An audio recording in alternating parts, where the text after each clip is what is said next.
Video बघत असलेल्या प्रत्येकाला महाप्रपंचतर्फे तेजस तुंगाचा सप्रेम जय शिवराय, सप्रेम जय श्रीराम. मित्रांनो, महाराष्ट्रामध्ये नुकत्याच 17 जागांवर विधान परिषदेच्या निवडणुका झाल्या. म्हणजे या स्थानिक स्वराज्य संस्थांच्या निवडणुका होत्या. 17 जागांपैकी 17 जागांवर महायुती निवडून आलेली आहे. म्हणजेच काय तर महाविकास आघाडीचा पुन्हा एकदा धुव्वा उडालेला आहे. मात्र सुंब जळाला तरी पीळ कायमच. आणि उबाठा गटाची अवस्था तर अशी झालेली आहे, जे टायटलमध्ये तुम्ही बघितलेलंच आहे किंवा थंबनेलवर बघितलेच तुम्ही, की नवरा मेला तरी चालेल मात्र सवत रणकी झाली पाहिजे, अशी काहीशी यांची अवस्था झालेली आहे. आणि आदित्य ठाकरे यांनी जे स्टेटमेंट दिलेलं आहे ना, त्या स्टेटमेंटवरून तर हे निश्चितच लक्षात येतं. आदित्य ठाकरे यांनी या अगोदर देखील देवेंद्र फडणवीस यांची खिल्ली उडवण्यासाठी देवेंद्र फडणवीस यांच्या स्टाईलमध्ये भाषण करण्याचा प्रयत्न केला होता. अर्थात त्याच्या चेलाचपाट्यांनी आणि शिल्लक सेनेच्या वडापाव सैनिकांनी शिट्ट्या आणि टाळ्या वाजवल्या की वा वा वा काय बात आहे, काय मिमिक्री केली, काय मिमिक्री केली. अरे यार, मांजरानं कितीही जरी मोठा आवाज काढण्याचा प्रयत्न केला तरी सिंहाच्या डरकाळीपेक्षा तो मोठा असूच शकत नाही. आणि आदित्य ठाकरे यांना तर काय बोलवलं जातं हे आपल्या सगळ्यांना माहीतच आहे. आणि त्या प्राण्याचा आवाज कितपत असतो हे सुद्धा आपल्याला माहीतच आहे. त्याच्यामुळे त्याने कितीही आवाज करण्याचा प्रयत्न केला तरी काही होत नाही. मात्र उबाठा गटाच्या या शिल्लक सेनेला, वडापाव सैनिकांना हे लक्षातच येत नाही की बेडकाने कितीही छाती फुगवली तरी त्याचा पैल होत नसतो. गुवाहाटीला 40 आमदार गेले होते मित्रांनो. ते 40 आमदार जेव्हा गेले तेव्हा याच उबाठा गटाच्या नेत्यांनी, आदित्य ठाकरेंनी, संजय राऊतांनी नानाविध विधानं केली की काय तर रेडे कापले आणि परत आल्यानंतर तुम्हाला इथूनच जायचं आहे वगैरे वगैरे वगैरे. गमतीचा भाग बघा, यांच्या नाकावर टिपचून ते 40 जण विधानसभेमध्ये गेले. यंदा सुद्धा हे जे 6 खासदार फुटले ना यांच्या उबाटा सेनेचे, 6 खासदार, म्हणजे 2/3 पेक्षा जास्त ज्यांचा पक्षप्रवेश सुद्धा झाला शिंदे सेनेमध्ये, तर यांना सुद्धा अशाच प्रकारच्या धमक्या देण्यात आल्या की जाऊन दाखवा, इथून जाऊन दाखवा, तिथून जाऊन दाखवा वगैरे वगैरे. अरे आहे, शपथविधी समारंभाला कलानगरवरूनच यांच्या सगळ्यांच्या गाड्या गेल्या आहेत. एकीकडे हे म्हणत होता ऑपरेशन तुडवा, ऑपरेशन तुडवू वगैरे करू. कुठं तुडवलं, कोणी तुडवलं? आणि हे 6च्या 6 खासदार काय असेल याचे पैसे आहेत का? यांचं सरळ म्हणणं आहे कोणी तुडवायला आलं तर आम्ही बुडवून टाकू. अर्थात बुडवायचं काम या लोकांना करण्याची काही गरजच नाहीये, कारण ऑपरेशन बुडवा हे ऑपरेशन दस्तूरखुद्द संजय राऊत यांनीच स्वतःच्या हातात घेतलेलं असल्या कारणानं या बाकी लोकांना फार विशेष मेहनत करण्याची अजिबातच गरज नाही. कदाचित यामुळेच आदित्य ठाकरे आणि संजय राऊत यांच्यामध्ये बेबनाव झालेला आहे. मात्र उद्धव ठाकरे यांच्या अजूनही हे लक्षात येत नाहीये की एका मूर्ख माणसामुळे, एका बोलघेवड्यामुळे, सतत वाजणाऱ्या बेताल माणसामुळे, भोंग्यामुळे आपलं प्रचंड नुकसान झालेलं आहे. अति प्रचंड. म्हणजे बघा, गर्वाचे घर खाली, तू राहशील की मी राहील, हेच बोलले होते फडणवीसांना. आजची परिस्थिती बघून या कुठेच हे काय उरलं यांच्याकडे. आणि आता तर परिस्थिती अशी झालेली आहे की यांचे आमदार पण फुटण्याच्या मार्गावर आहेत. ठीक आहे, पण आता झालं काय की या ज्या विधान परिषदेच्या ज्या निवडणुका झाल्या, या विधान परिषदेच्या निवडणुकीच्या पार्श्वभूमीवर नाशिकमध्ये एकनाथ शिंदे यांनी जो उमेदवार दिलेला होता तो पडला आणि एक अपक्ष निवडून आला, गीते. त्याचाच असुरी आनंद आदित्य ठाकरे यांना झाला, आदूबाळाला झाला. असुरी आनंद झाला, ज्याला म्हणतात की नवरा मेला तरी चालेल, सवत रणकी झाली पाहिजे, हा त्यातला प्रकार आहे. पण आदूबाळ तोंडावर आपटलेलं आहे परत एकदा.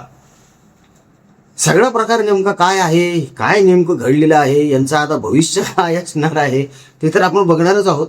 मात्र त्या अगोदर एक छोटीशी विनंती करतो मित्रांनो. बघा, महाराष्ट्रामध्ये अनेक ठिकाणी पाऊस पडतोय, पण मराठवाडा अजूनही दुष्काळातच आहे. फार फार हालाकीची परिस्थिती आहे. आम्ही फील्डवर जाऊन आलो, आम्ही बघून आलो ना, बघवत नाहीत त्या लोकांचे हाल. त्यांची गुरं, त्यांची लेकरं, त्यांची ओसाड पडलेली घरं, घरात रेशन नाही. भयान परिस्थिती. आपण गेल्या वेळेस जसे रेशनचे किट दिले होते ना, त्याचे परत एकदा द्यायचेच आपल्याला. कार्य मोठ्या प्रमाणावर आहे आता, कारण आपण गेल्या वेळेस जेवढे किट दिले होते त्याच्या आता दुप्पट तिप्पट चौपट द्यावी लागणार आहेत आपल्याला. आणि आपलेच लोक आहेत हो, त्याच्यामुळे आपल्याला करावं लागणार आहे. जगाला पिकवणारा उपाशी आणि आपण तुपाशी, असं कसं चालेल नाही का? तेव्हा त्या लोकांसाठी आणि आपले कर्करोगग्रस्त रुग्ण जे आहेत हालाकीच्या परिस्थितीतले, त्यांचे नातेवाईक ज्यांच्याकडे 10 रुपये सुद्धा नाही आहेत चहा पिण्यासाठी, त्यांच्यासाठी आपल्याला जे काही योगदान सहकार्य करता येऊ शकते ना, मनापासून निश्चितपणे करा मित्रांनो. कारण हीच ती वेळ आहे त्या लोकांना आधार देण्याची. तेव्हा दिल्या गेलेल्या जीपे फोनपे क्रमांकावर आपल्या इच्छेनुसार मर्जीनुसार आपल्याला जे योगदान सहकार्य करता येऊ शकतं निश्चित करा. ट्रान्झॅक्शन झाल्यानंतर त्याचा स्क्रीनशॉट परिवाराच्या व्हॉट्सअपवर नक्की ठेवा, म्हणजे आपल्याला त्याचा ट्रॅक रेकॉर्ड ठेवून आपण नेमकं काय कार्य केलेलं आहे हे आपल्याला तुमच्यापर्यंत पोहोचवता देखील येईल. तेव्हा मन मोठं करून पुढे या मित्रांनो, आणि या सत्कर्मामध्ये सहभागी व्हा ही विनंती. आता बघूया, नाशिकमध्ये शिंदेचा उमेदवार पडल्यानंतर आदित्य ठाकरे यांना कसा आसुरी आनंद झाला आणि त्यांनी शिंदेची मिमिक्री करण्याचा प्रयत्न केला. बघायचं ना तुम्हाला, बघून घ्या. हास्यास्पद आहे, सगळं हास्यास्पद आहे. म्हणजे लाफ्टर शो आहे ना, म्हणजे कुठेतरी असं वाटतं की हे जे लाफ्टर शो चालतात सगळे हे बंद पडणार आहे. स्टँडअप कॉमेडीवाले सगळे घरी बसणारे बस एक दिवस. कारण संजय राऊत, आदित्य ठाकरे आणि उद्धव शिंदेच्या शिवसेनेला धक्का बसलाय, काय सांगाल? अरे हसता हसता बोलता नाही येतं, हसता हसता बोलता नाही येतं.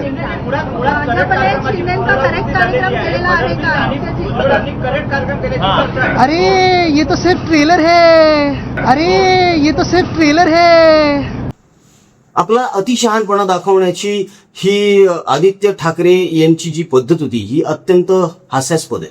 त्याचं कारण असं आहे की आदित्य ठाकरे यांना असं वाटतं की आपल्याकडे आपल्या आजोबांचा वारसा आलेला आहे, आपण मिमिक्री देखील करू शकतो. कारण बाळासाहेब ठाकरे हे अत्यंत सुंदर मिमिक्री करायचे. राज ठाकरे देखील अत्यंत सुंदरपणे नकला करतात. अर्थात राज ठाकरे यांच्या त्या नकला बघण्यासाठीच गर्दी जमते की काय असाही प्रश्न बरेच वेळा निर्माण होतो. तो भाग आलाही. मात्र राज ठाकरेंकडे जे वक्तृत्व आहे, जी कला आहे वक्तृत्वाची, ती या बाप बेट्याकडे अजिबातच नाहीये, खरंच नाहीये. म्हणजे भाषण करावं तर बाळासाहेब ठाकरे यांनी आणि राज ठाकरे यांनी असंच म्हणावं लागेल. पण आदित्य ठाकरे यांनी हा जो प्रकार केलेला आहे ना, हा अत्यंत हास्यास्पद आहे. म्हणजे तिथे दाढी खाजवणं काय, बरं दाढीवरून काय एवढा प्रॉब्लेम आहे? दाढी तर तुला सुद्धा आहे ना, आदित्यला सुद्धा दाढी आहे. विचार करा तुम्ही फक्त की आदित्यने जर क्लीन शेव केली तर आदित्य ठाकरे कसा दिसेल, कल्पना पण करवत नाही, आहे की नाही? एकतर त्यांचा तो जगप्रसिद्ध आवाज, आणि त्यात परत जर क्लीन शेव केलेली असेल तर मग तर वा वा वा, कमाल धमाल. आता आदित्य ठाकरे यांना आनंद कशाचा झाला तर एकनाथ शिंदे यांचा उमेदवार पडला म्हणून यांनी मीडियासमोर आपला आनंद व्यक्त केला. ह्यांना हे कसं कळत नाही की आपण किती तोंडावर आपटलेलो आहोत. बघा, 17 जागांवर निवडणुका झाल्या स्थानिक स्वराज्याच्या, त्यापैकी भाजपनं 11 जागा जिंकल्या. शिवसेना म्हणजेच एकनाथ शिंदे यांनी 3 जागा जिंकल्या. राष्ट्रवादी काँग्रेस अजित पवार गट म्हणजेच सुनेत्राव पवार यांनी 2 जागा जिंकल्या, आणि इतर 1 म्हणजे ते नाशिकचे. यामध्ये काँग्रेसला भोपळा आहे, उबाठाला भोपळा आहे आणि शपोला भोपळा आहे. म्हणजे हे तेच झालं. महानगरपालिकेमध्ये यांची जी अवस्था झाली होती ना, तशीच अवस्था इथे झालेली आहे. भोपळे सुद्धा फोडता आलेले नाही आहेत, भोपळे. आणि हे दुसऱ्यावर हसायला चाललेले आहेत, हे दुसऱ्यावर हसताय. हा मत्सर आहे, हा द्वेष आहे, याला द्वेष म्हणतात. हे आत्मपरीक्षण कधीच करणार नाहीत की आपली अशी अवस्था का झाली आहे, आपण इतके डाऊनफॉलमध्ये का आहोत.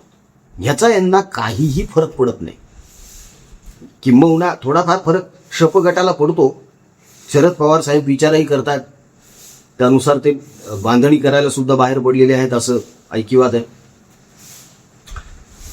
आता हा जो एक जण आहे अपक्ष निवडून आलेला नाशिकचा, हा शिंदेंना पूर्ण सहकार्य करणार आणि शिंदेंसोबतच राहणार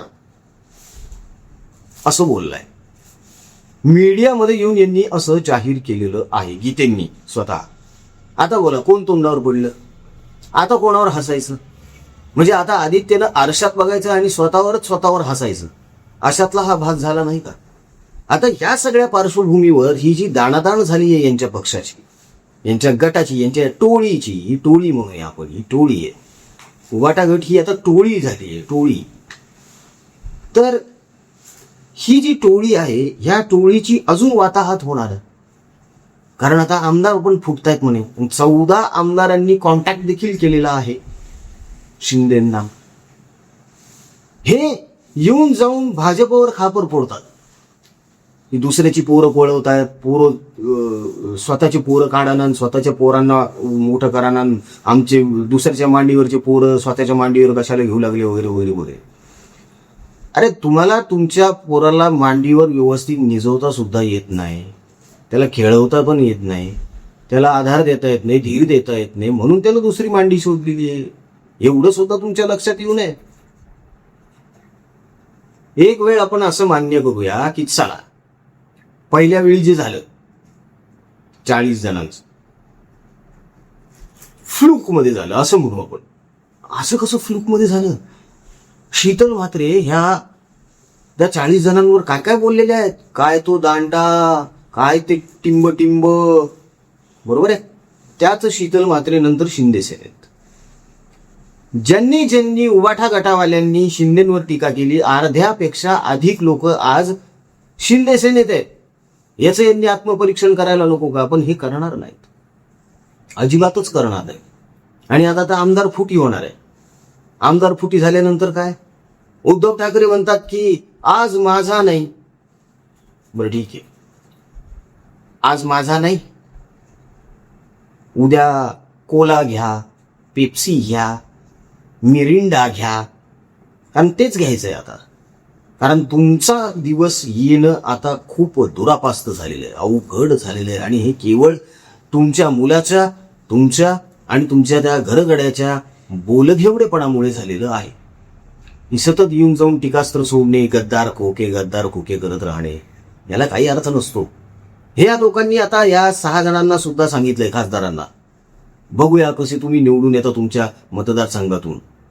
उद्धव ठाकरेंचं म्हणणं तर असं आहे की माझ्या सैनिकांनो, मावळ्यांनो, आपापल्या मतदारसंघातील घराघरात जा आणि हे फुटलेले जे खासदार आहेत हे का फुटले याची कारणं सांगा. काय कारणं सांगणार आहेत?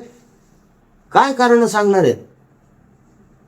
एकच कारण आहे यांच्याकडे सांगायला, खोके घेतले म्हणून. दुसरं ते कारणच नाही यांच्याकडे. पण आता जगाला कळून चुकलेलं आहे की हे खोके करतात फक्त. ऍक्च्युली यांची डोके रिकामे खोके झालेले.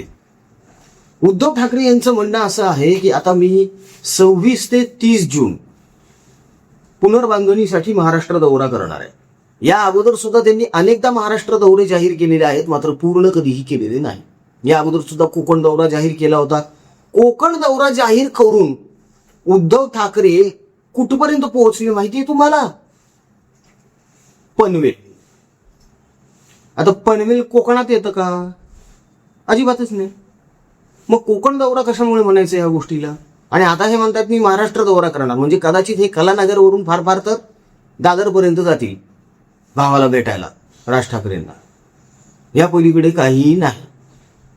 आदित्य ठाकरे यांनी हे पोरकट विधान करून स्वतःच हसं करून घेतलेलं आहे.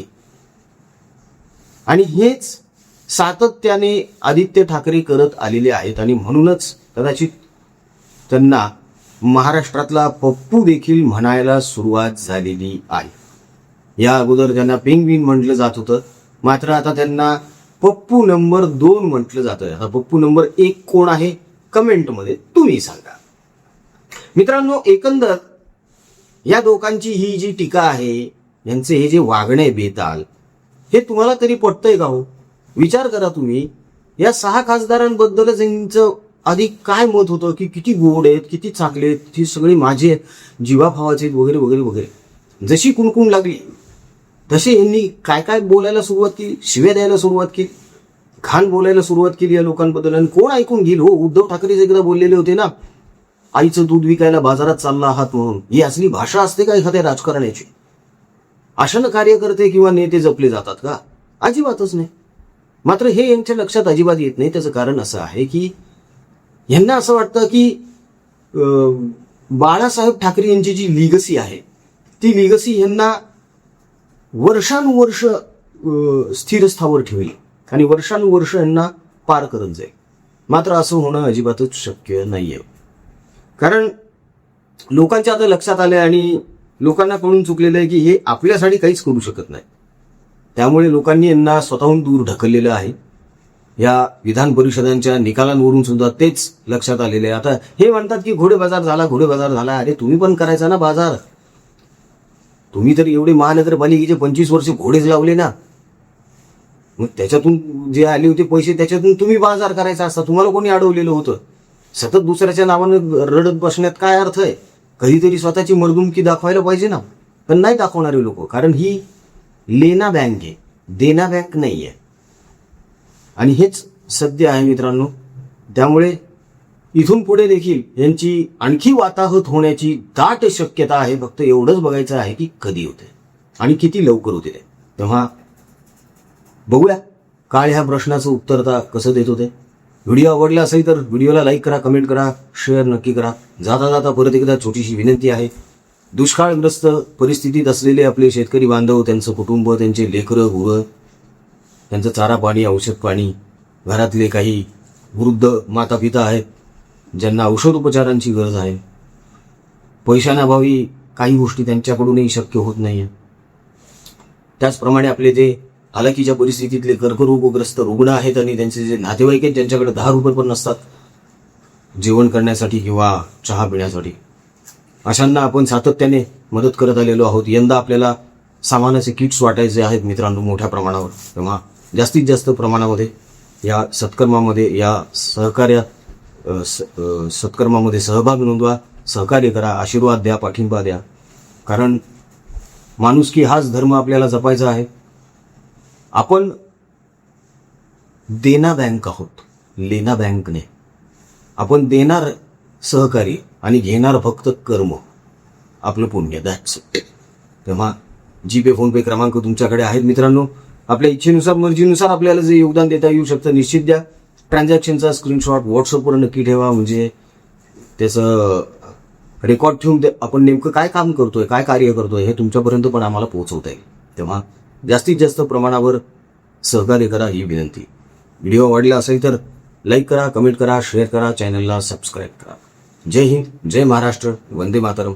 जय शिवराय, जय शंभूराजे, जय भवानी, जय जगदंब, भारत माता की जय. जय श्रीराम.